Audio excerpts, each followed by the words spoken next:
We spend so much of our lives in a restless search, chasing happiness, as if it were a runaway star just barely beyond our reach, as if with just a little more success, a little more validation, a little more love, we might finally clasp it in our hands. Yet the closer we believe we get, the more it seems to dissolve, slipping through our fingers like water too impatient to be held. And perhaps the tragedy is not that happiness escapes us, but that we have misunderstood its nature from the beginning. Because somewhere along the way, society taught us to equate joy with outcomes, to treat peace as a prize that must be earned, to turn contentment into a finishing line.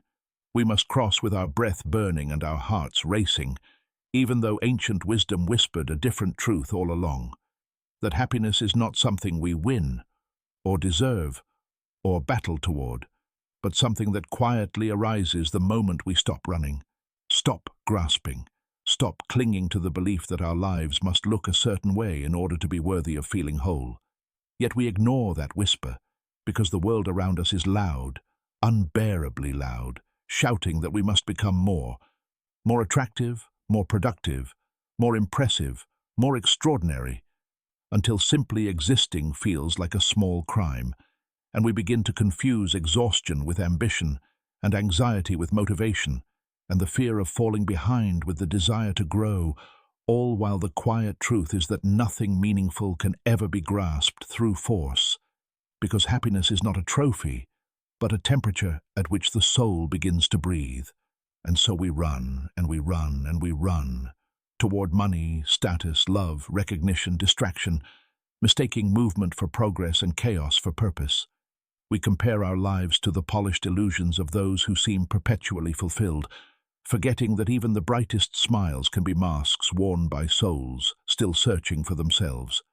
We believe that a better job, a better partner, a better body, a better home, a better something, anything, will silence the inner noise that has become our constant companion.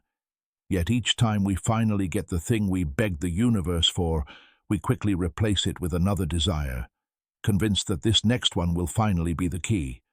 And thus the cycle repeats endlessly, until our lives resemble a treadmill of shiny promises that never deliver the rest we crave. We do not notice that happiness has quietly left the room, not because it abandoned us, but because we became too distracted by the chase to see that it was sitting right beside us, waiting for us to look up, to slow down, to breathe. And perhaps the most painful realization is that the more we cling to happiness as an achievement, the more it eludes us, because joy cannot survive the suffocation of expectation. It cannot bloom in the soil of constant dissatisfaction. It cannot endure under the weight of, "I will only be happy when..." The truth, sharp enough to cut, soft enough to reveal, is that happiness was never meant to be a destination. It was meant to be a companion, something that grows not from having everything, but from needing less, from meeting life as it is rather than as we demand it to be. Yet letting go is terrifying, because it requires surrender, the one thing modern life has trained us to fear: surrendering control, surrendering our fantasies, surrendering the belief that we can sculpt the world into the shape we prefer.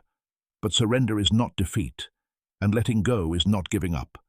It is the courageous act of accepting that not every moment must be conquered, not every feeling must be fixed, not every dream must be fulfilled.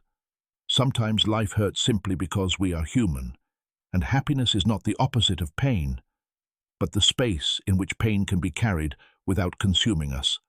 We forget this because our culture glorifies the illusion of constant positivity, telling us that we must always feel good, always radiate confidence, always manifest our desires into existence, as if denying our shadows could somehow make them disappear.